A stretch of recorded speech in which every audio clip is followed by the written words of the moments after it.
welcome. Hello, and welcome to the Torchinsky Files.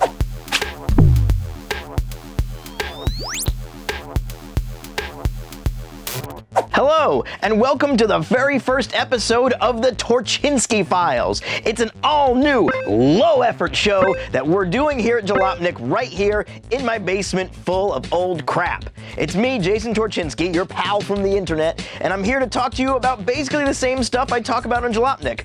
Old cars, weird cars, new cars, strange cars, old technology, forgotten things, stupid stuff, all of that kind of stuff. But instead of it being written, it'll be me yammering at you like we're sitting here together, trapped in my basement, talking about cars and other crap. So I think it'll be pretty fun, and every week we'll do a new episode and talk about something that's interesting regarding cars, whether it's old Peugeots or maybe my perennial favorite, the finest, most comprehensive source for taillight research on the internet today.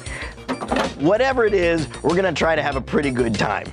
Now for this very first episode, I think I'd like to give you a little behind the scenes look as to how Jalopnik actually works and operates. And to do that, I'm going to show you the system that we use when we write our stories on Jalopnik, the Kinja system. The Kinja system. So I'm not sure if you're aware of this, but the Kinja system actually runs on 8-bit computers only. We don't do modern PCs or Macs because we find them to be pretty unreliable, and the system was written in the mid-1980s and we've just never really gotten around to updating it.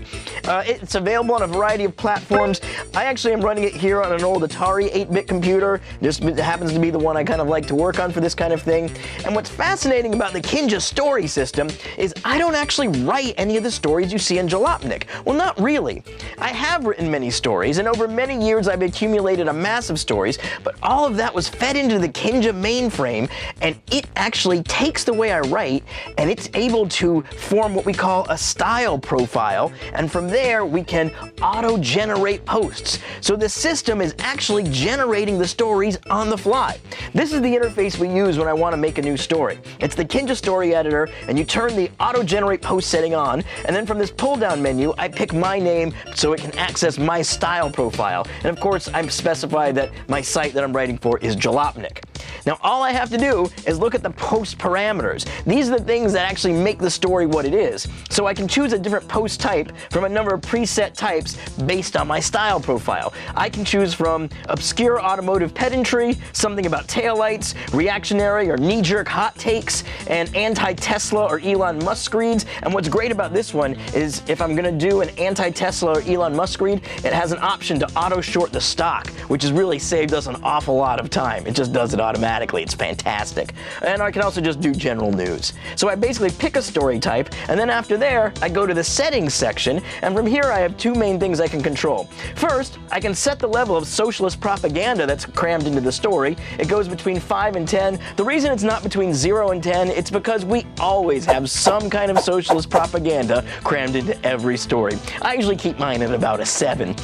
We can also set the profanity level between 1 and 10. Mine defaults to 8 just because that's where I'm comfortable.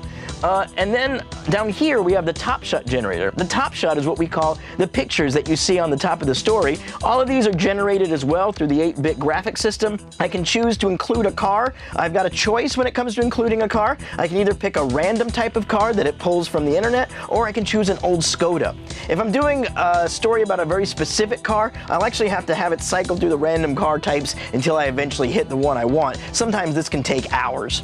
It can also include big letter text. Sometimes we have big text, so there's an area for that.